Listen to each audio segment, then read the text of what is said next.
This is a warning to millennials and after to watch what you do online because you never know when it might come back to bite you. These phones are everywhere, man. You're never safe. You're not safe. I know if you guys heard in the news, there's about 4 women in professional fields that are trying to sue Hulu over an upcoming documentary called Freaknik 94. The new Hulu Freaknik documentary has some former ATL partygoers just a little bit worried.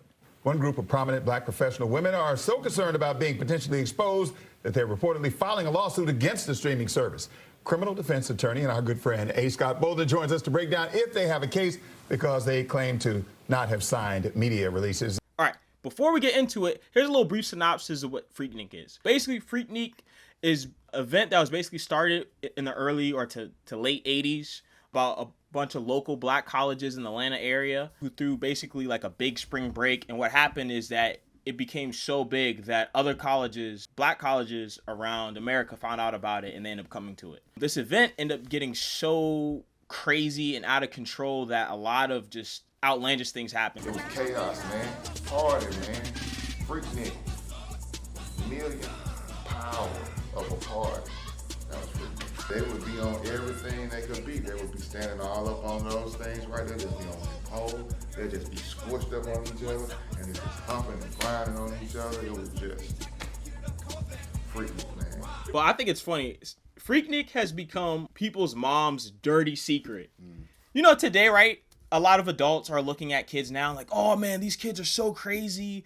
They're getting into all this wild stuff. Look at them. Look at how they're acting on social media. And now you see Freaknik, which is basically what people's mothers were doing back in the day. Getting crazy, dancing on top of cars, just out so that people can see. So it's kind of funny that people act like, oh, this is brand new. This never happened. Oh, we're so much better than this younger generation. And it's like, look at you right now. You're trying to sue because you don't want it to come out. So I think it's very hypocritical, and I actually think it's very funny. I agree. I think it's hilarious. I think that it's a lesson to our generation on what not to do. Because I hear all the time, I hear two sides of the story from like the Gen Xers or some boomers even. One side will say what you said. Oh, back in the day, you know, this stuff didn't happen. You kids are crazy. And the other side's like, if there had been cameras around back in my day, like there are cameras today, smartphones and all this kind of stuff, you wouldn't even know who I am. Like, they did some crazy stuff. Girls are really taking that freak thing for real. As far as just presentation. This time they got these Daisy Dukes that's really popular at the time. And they just going to the extremes with it. And just everything that they was wearing was to the extreme. People couldn't handle it, man. Being a female, the more skin you show, the more attention you got. There's nothing new under the sun. Yeah. Like, you look at someone that's making their 40s or their 50s, they're a federal judge. Because I think one of the people suing is a judge. 2, I think, are like CEOs, and 1 is like a, I forget. Some other like a lawyer, right? A lawyer. Yeah. Something like this. And so I see these people and I'm like, oh, wow, you know, they were never, you know, I have an image in my head of how I think they were. But meanwhile, back in the day, they were Freaknik, twerking on top of a car. Yeah, you know what I'm saying? So turn it's like, it up. Turn it up. So there's nothing new under the sun, man. This has been going on forever. So I can definitely get it and how it feels to have something you might not want other people to see. But at the same time, I mean, it's just, you got to kind of have common sense too, right? Because in the 90s, it's not like how it is today where everyone was walking around with a camera phone where it's easy to get caught off guard. Man, back in the day, they had to carry around like these big, heavy like camcorders and stuff like that. So, I mean, kind of just move out the way, right? Which was a party during a period where there was no social media, no smartphones. Do these ladies have a case? I think ultimately these people are going to be extremely unsuccessful in trying to sue Hulu because it was a public event. It was outside. I mean, I know for one thing, when an event is like outside, like you can't really sue because it's something that's public. So, I mean, there'd be like no release forms, right? Right. So in other words, it's like you could try to sue them and be like, oh, my, image and stuff was used without permission, but it was done outside. So, I think the major part of it is that it was a mass event. Yeah. If it had been one-on-one interviews, yeah, then I think you do need to get a release. Okay. But because it's a huge event with tons of people, and it's also like the people that were recording weren't doing it for purposes of making production. They were just just recording the general recording an event they were attending, having fun.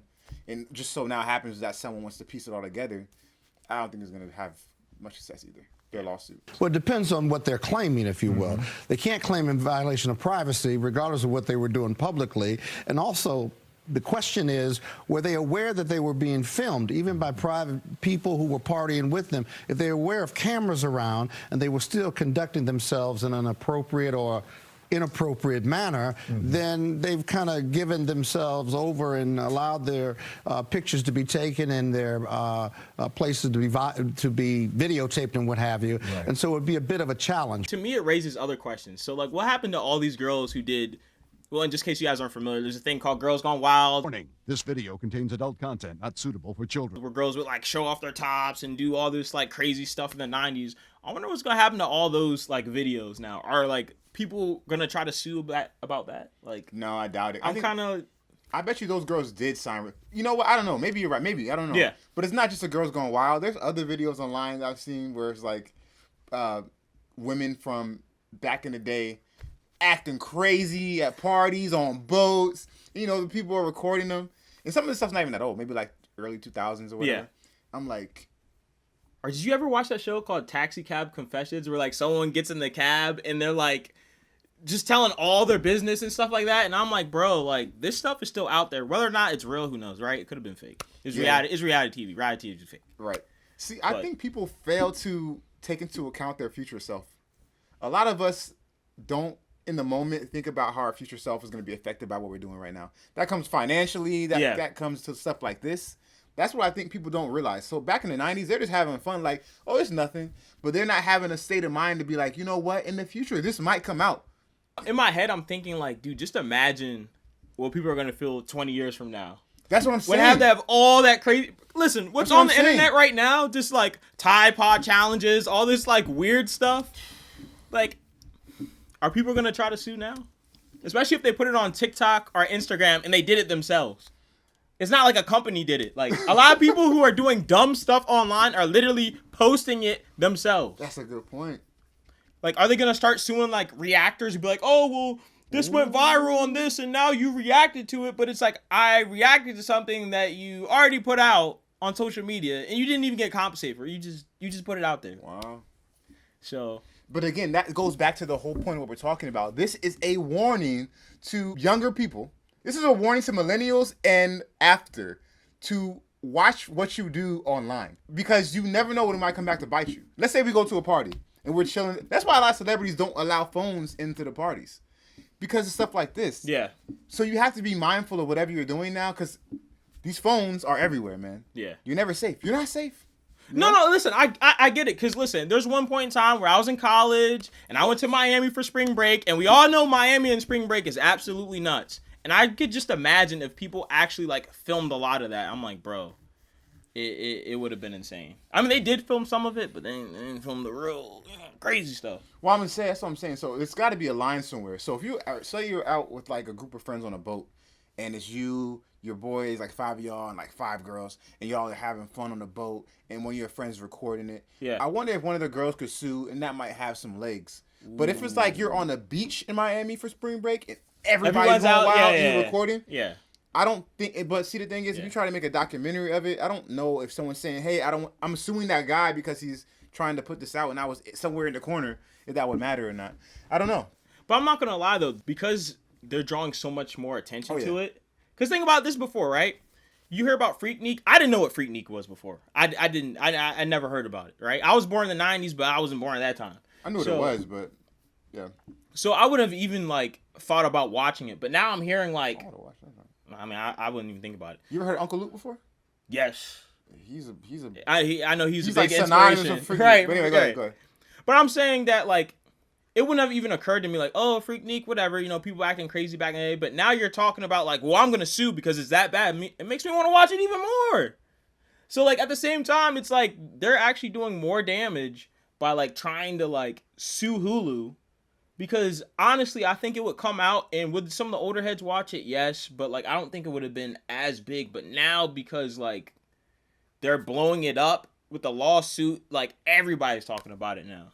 And now it's known as, like, your mom's dirty secret. Or your dad's dirty secret. But most likely your mom, if we're being honest. Because they're out there twerking on cars and stuff. So, yeah, pretty much say it would have got, I don't know, 100,000 views before. And now it's going to get 10 times that. Just because of all this attention that these women are bringing to it. Yeah. And they might not even be in it. They don't know if they're in it or not. But apparently, one or more of them done something. They did something during that time, or else they wouldn't be so. I think at least one of the 3 people or 4 people that are suing is probably dancing on one of those cars. Which, I mean, that's okay. Not a good look for a judge. Terrible. But I mean, it's a terrible look for a judge. But. And it's kind of funny. Or CEO or whatever they are. Yeah. But I think ultimately we think good decision, bad decision, putting out Freaknik documentary. Putting it out, them suing it. Putting it out, great decision. I'm watching it. You kidding me? Suing. What do you think about them suing? I don't know enough to know. Yeah. If there's something that they did or that could be really bad, yeah, and they have reason to believe it might make it to the cut of the movie or whatever the documentary, then I mean, I can't say I blame them. And not to mention they have the resources and the cachet to do it. They're not nobodies. Yeah. I mean, they're judges and lawyers and CEOs. I mean, yeah, prominent women. So yeah. But they have something to lose, man. This is also a big corporation. This is Hulu. This is not like it's like your mom's Applebee's or something. You know, like mom and pop shop. This is like Hulu. This is a giant corporation with like they have at least probably 7 lawyers on deck. Yeah. Maybe, I mean, this is already done. I'm sure it's done and it's already in post-production. I was going to say, maybe they could cut out the parts that they might be in, then maybe that's what they get. But then they would have to watch it. You see what I'm saying? Yeah, maybe they watch it before they release it to the public. Oh, okay, the people that should... Yeah. Who knows? I'm ultimately going to say it's a bad decision. You threw attention to it. You did what you did. I mean, it sucks, but... I mean, bro, it's life, honestly. I think they'll be all right. Even if they are dancing on top of cars, I don't think it would be that bad.